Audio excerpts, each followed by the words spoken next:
Good morning students. आज हम start करवाने जा रहे हैं सेकंड यूनिट।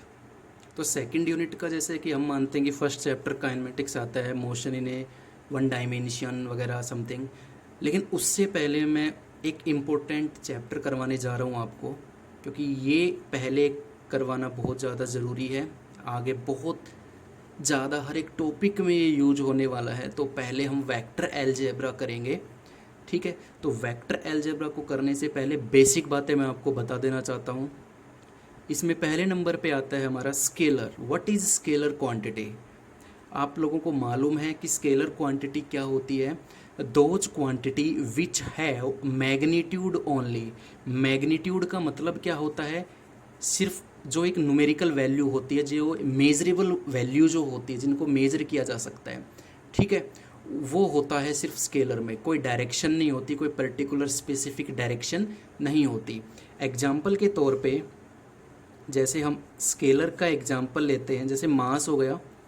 मास का मैग्नीट्यूड तो बता पाओगे आप, कोई भी जैसे बॉडी को आपने मेजर किया, आप बोलोगे 5 kg, ये उसका मैग्नीट्यूड हो गया, लेकिन कोई पर्टिकुलर डायरेक्शन नहीं होती मास की। So it is a scalar quantity. इसमें वॉल्यूम हो गया, आप वॉल्यूम तो बता सकते हो किसी भी चीज़ की मेजर करके, ठीक है, लेकिन उसकी कोई फिक्स स्पेसिफिक डायरेक्शन नहीं होती। ऐसे इसमें डिस्टेंस आ जाता है। डिस्टेंस भी एक स्केलर क्वांटिटी मानी जाती है, क्योंकि डिस्टेंस को मेज़र किया जा सकता है, लेकिन डिस्टेंस की कोई फिक्स पर्टिकुलर डायरेक्शन नहीं होती। तो डिस्टेंस भी एक स्केलर क्वांटिटी में ही मेज़र किया जाता है। ऐसी बहुत सारी और भी क्वांटिटी है जो कि स्केलर में यूज की जाती है, ठीक है। एक सबसे इम्पोर्टेंट बात स्केलर के बारे में क्या है कि scalar quantity follow ordinary law of algebra, जो हम नॉर्मल देखते हैं। मान लीजिए एक बंदे का वज़न है 25 kg और एक का वज़न है 55 kg। मैं कहूँ टोटल वज़न कितना होगा, तो हम डायरेक्ट अलजेब्रा की हेल्प से उनको ऐड करते हैं।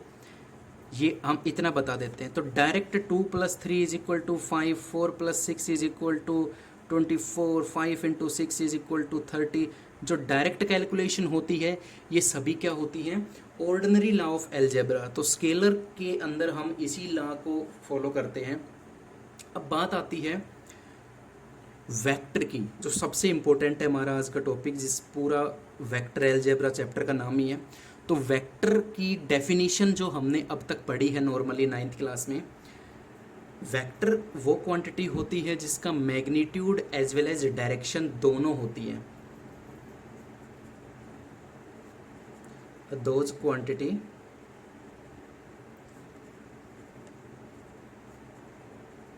which have magnitude as well as direction। लेकिन क्या सिर्फ इतना कहना सफिशिएंट होगा? क्योंकि +1 थोड़ा लेवल को उठाएंगे हम यहाँ पे कि वेक्टर की डेफिनेशन सिर्फ इतना नहीं कह सकते कि जिस क्वांटिटी का मैग्नीट्यूड हम फाइंड आउट कर सकें या जिसको हम मेजर कर सकें और उसकी एक पर्टिकुलर डायरेक्शन होती है, तो वो वेक्टर हो गई। वेक्टर के लिए और भी कुछ एक कंडीशंस होती हैं जो कि उसको सेटिस्फाई करनी पड़ेगी। वो कंडीशन क्या है कि follow vector law of addition.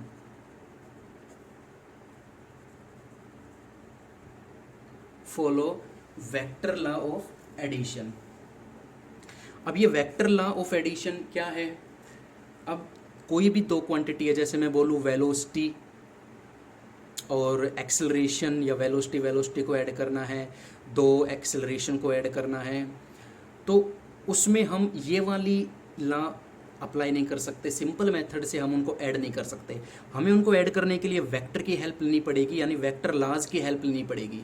Vector laws में बहुत सारी लॉज आएंगी आगे, इसी चैप्टर में आने वाली हैं। तो जैसे कि एक ट्रायंगल लॉ होती है, पैरेललोग्राम लॉ होती है, ऐसी बहुत सारी लॉ है। मेन लॉ तो ये पैरेललोग्राम लॉ है। ये दो क्वांटिटीज़ को ऐड करवाने में यूज की जाती है। तो ये ऐसी लॉज है जो वेक्टर क्वांटिटी इसको फॉलो करेगी। मैग्नीट्यूड भी होगा एज वेल एज डायरेक्शन भी होगी उसके अंदर। एग्जाम्पल के तौर पे इसमें वेलोसिटी आती है, इसके अंदर डिस्प्लेसमेंट आता है, इसके अंदर फोर्स आता है, ऐसी बहुत सारी और भी क्वांटिटीज ऐसी हैं जिसको ऐड करने पर हम वेक्टर लॉ की हेल्प लेंगे। सिंपल मेथड उसमें हम यूज़ नहीं कर सकते। इनकी डायरेक्शंस भी होती हैं, इनका मैग्नीट्यूड भी होता है, इनको मेजर भी किया जा सकता है। तो ये क्वांटिटीज़ वेक्टर में हम लेते हैं। तो अब हम थोड़ा सा आगे की तरफ चलते हैं। वेक्टर को रिप्रेजेंट कैसे किया जाता है? रिप्रेजेंटेशन ऑफ वेक्टर, मान लीजिए मैं एक फिजिकल क्वांटिटी ले लेता हूँ ए नाम की, ठीक है, कोई भी ए नाम की मैं एक फिजिकल क्वांटिटी ले लेता हूँ। तो इसको अगर वेक्टर फॉर्म में लिखना हो तो इसको लिखना पड़ेगा ए यानी arrow on head of physical quantity. किसी भी फिजिकल क्वांटिटी के ऊपर की तरफ एक एरो लगा देना ही क्या कहलाता है? उसके वेक्टर होने का एक सबूत होता है यहाँ पे कि किस तरीके से एक फिजिकल क्वांटिटी को हम वेक्टर की फॉर्म में लिख सकते हैं, यानी एरो। अब ध्यान से देखना, ये जो एरो है यहाँ से यहाँ तक की जो लेंथ है, ये लेंथ तो रिप्रेजेंट करेगी मैग्नीट्यूड को, और जो ये एरो का साइन है this is the direction. Clear हो रही बात? यानी वेक्टर को रिप्रेजेंट कैसे किया जाता है? एक एरो से, लाइक ये तो एक सिंपल सी लाइन है, लेकिन अगर मैं यहाँ पे एक एरो लगा देता हूँ तो ये एक वेक्टर फॉर्म बन जाता है।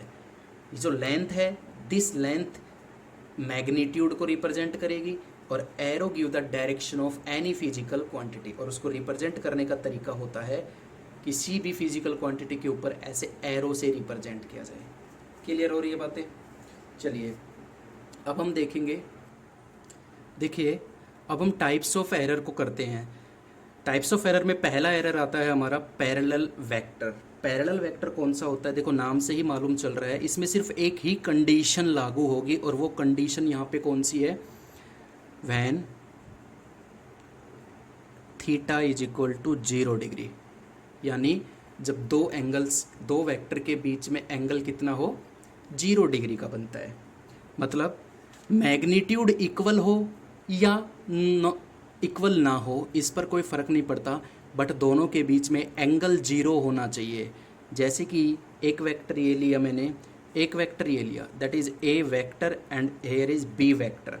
दोनों पैरेलल हैं तो एंगल 0। ये ऐसे भी बनाया जा सकता है, ए वेक्टर और बी वेक्टर एक दूसरे के एक ही लाइन पे अलोंग भी कर सकते हैं, पैरेलल भी हो सकते हैं। कंडीशन कैसी भी अप्लाई हो सकती है, लेकिन एक कंडीशन हमेशा फिक्स रहेगी, पैरेलल हो सकता है कोई दिक्कत नहीं है, मैग्नीट्यूड कम ज़्यादा हो सकते हैं कोई दिक्कत नहीं है, लेकिन एंगल हमेशा 0 है। और एंगल 0 कब आएगा? जब both vector are parallel to each other और both vector are acting along a single line, along a common line. Clear? तो these are a parallel vector. ठीक है। इक्वल वेक्टर कौन से होते हैं?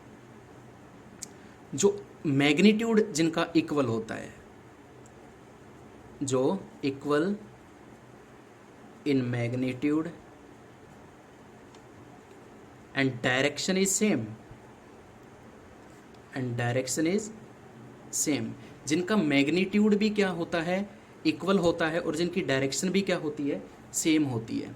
तो किस तरीके से हम रिप्रेजेंट करते हैं? जैसे ए वेक्टर ये है, बी वेक्टर ये है, that is A vector, that is B vector. दोनों का यहाँ से यहाँ तक की जो लेंथ है वो इक्वल है। लेंथ मतलब इनका मैग्नीट्यूड इक्वल और इनकी डायरेक्शन भी सेम है। अब इन दोनों पेयर वेक्टर का जो पेयर बनता है, यहाँ पे देखिए इट्स मोस्ट इंपॉर्टेंट बात, देखिए यहाँ पे इक्वल वेक्टर, क्या सभी इक्वल वेक्टर पैरेलल वेक्टर हो सकते हैं? बिल्कुल सही बात है। All equal vector are parallel vector, but all parallel vector are not equal vector. Clear है? इक्वल वेक्टर तो पैरेलल वेक्टर हो सकते हैं, but all parallel vector are not equal vector, क्योंकि पैरेलल वेक्टर में एंगल 0 होता है, मैग्नीट्यूड हो भी सकता है सेम और नहीं भी हो सकता। तो दोनों डेफिनेशन क्लियर हो गई। नेक्स्ट नंबर पे आता है एंटी पैरेलल। एंटी पैरेलल के केस में भी जैसे पैरेलल में एक कंडीशन अप्लाई करनी जरूरी थी, ऐसे ही एंटी पैरेलल में भी एक ही कंडीशन अप्लाई करनी जरूरी होगी, when theta is equal to 180 degree. और 180 डिग्री कब आता है? जब बोथ वेक्टर क्या होंगे? 180 degree anti parallel to each other. Both vector are anti parallel to each other. Magnitude same भी हो सकता है और नहीं भी हो सकता है। जैसे ये मैग्नीट्यूड इनका सेम नहीं है, लेकिन अपोजिट डायरेक्शन की वजह से एंगल कितना आया? 180 डिग्री। तो एंटी पैरेलल वो एंगल, वो वेक्टर होते हैं जिनके बीच का एंगल क्या होता है? 180 डिग्री। ठीक है। नेगेटिव वेक्टर क्या होते हैं? मैग्नीट्यूड जिनका क्या होता है? मैग्नीट्यूड सेम होता है, बट जो डायरेक्शन होती है, डायरेक्शन अपोजिट होती है। मतलब ए वेक्टर ये रहा हमारा और बी वेक्टर ये रहा हमारा।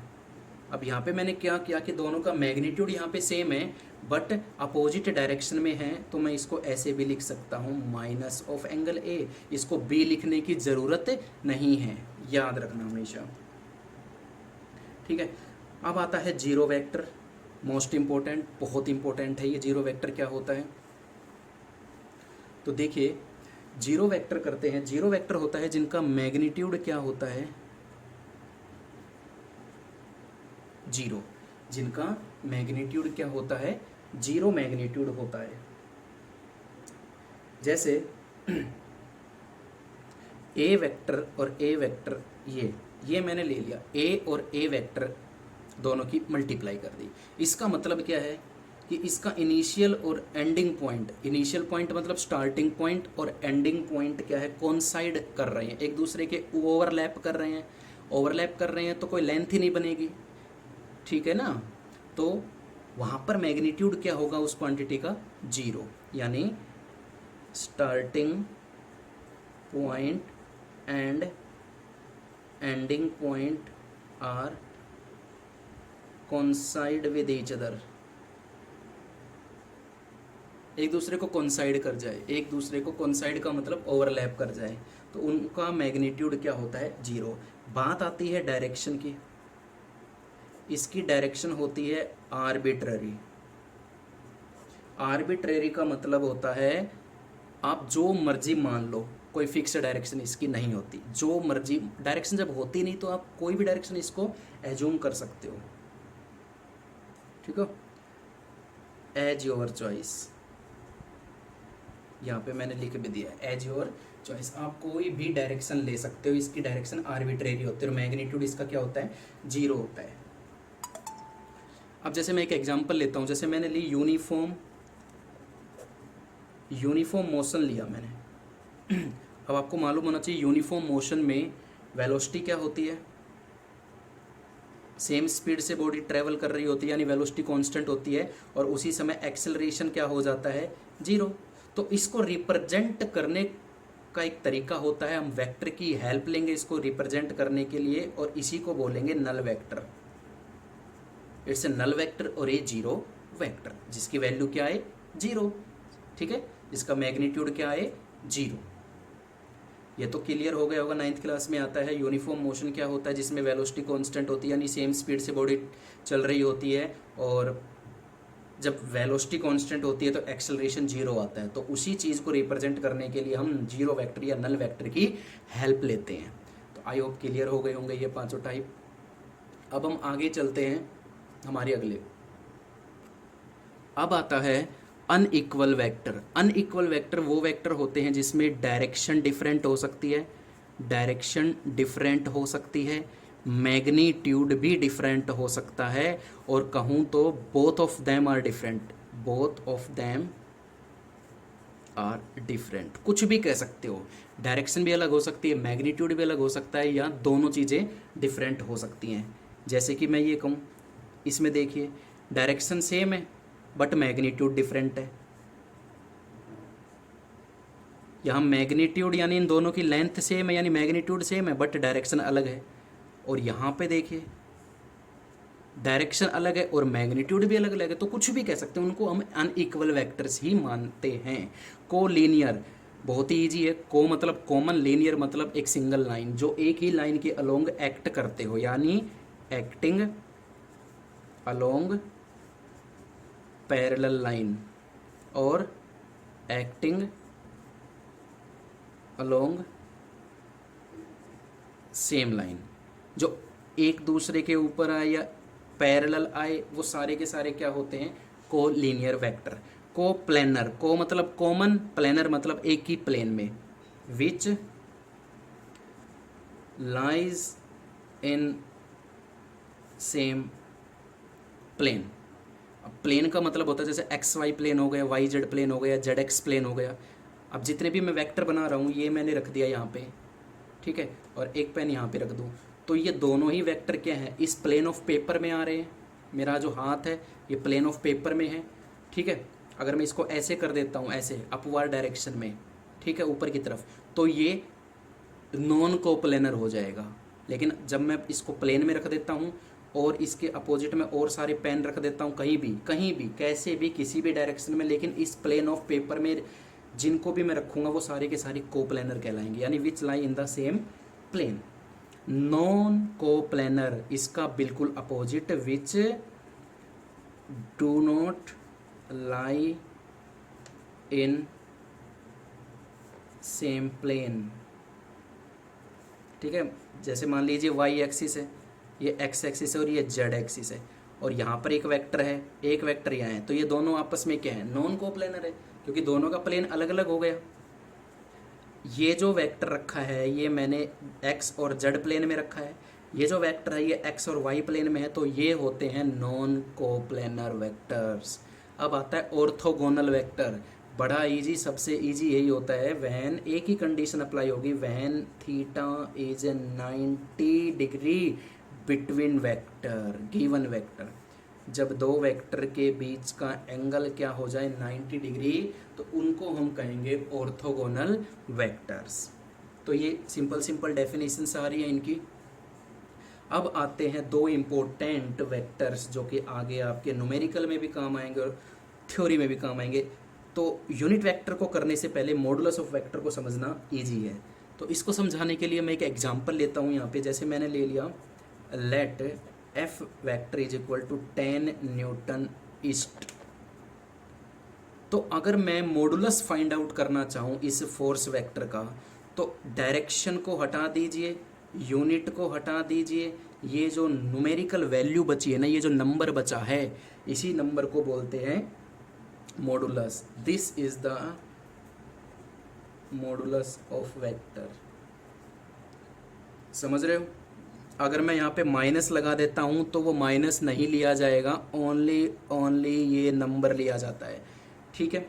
और मॉडुलस को रिप्रेजेंट कैसे किया जाता है, जैसे ये फोर्स वेक्टर, इसका मॉडुलस को रिप्रेजेंट किया जाएगा एफ वेक्टर का ये मॉडुलस इस तरीके से इसके दो पैरेलल लाइंस के बीच में रख दिया जाता है।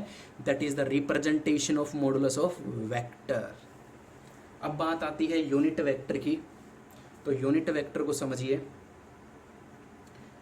यूनिट वेक्टर वो होता है जिसका मैग्नीट्यूड कितना हो, मैग्नीट्यूड इज 1 मतलब यूनिटी, ठीक है।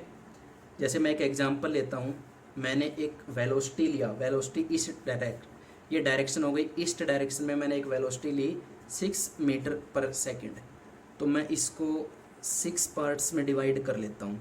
तो ये जो एक सिंगल पार्ट है ना, ये जिसका मैग्नीट्यूड 1 है, अब टोटल कितना था वेलोसिटी वेक्टर 6 मीटर पर सेकेंड, ये देखो ये रहा इधर, इसको मैंने 6 इक्वल पार्ट्स में डिवाइड कर लिया। तो जो एक पार्ट होगा वो 1, उसकी वैल्यू किसके बराबर होगी, 1 के बराबर होगी।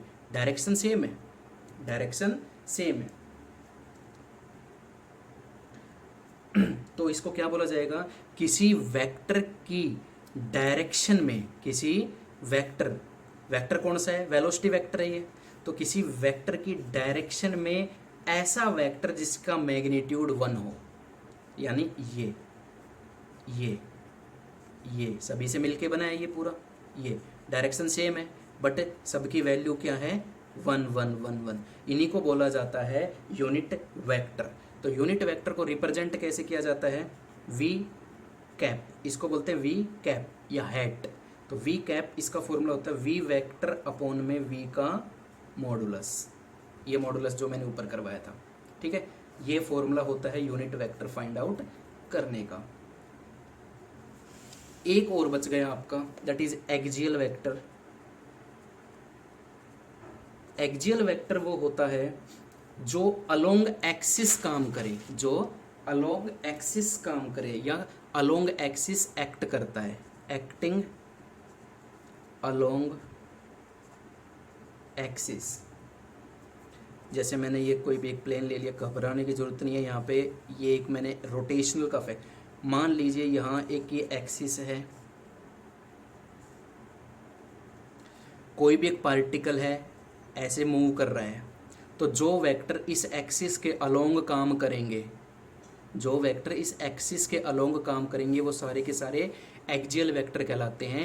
इनको स्यूडो वेक्टर भी बोला जाता है, स्यूडो वेक्टर भी बोला जाता है। क्यों? क्योंकि एक्सियल वेक्टर का कोई इनिशियल पॉइंट नहीं होता, कहीं भी माना जा सकते हैं, यहाँ भी मान सकते हैं, बीच में कहीं भी लिए जा सकते हैं वो वेक्टर, तो उनको बोलते हैं एक्सियल वेक्टर जो एक्सिस के अलोंग काम करते हैं। स्यूडो वेक्टर भी कहलाते हैं because they have no initial point. तो ये थे टाइप्स ऑफ एरर 13-14, ये टाइप्स हैं, बड़े इंटरेस्टिंग है, इनको रटने की ज़रूरत नहीं है, समझना है, आगे काम आएंगे ये सारे। तो आज के लिए इतना ही, आई होप क्लियर हो गए होंगे। Thank you so much.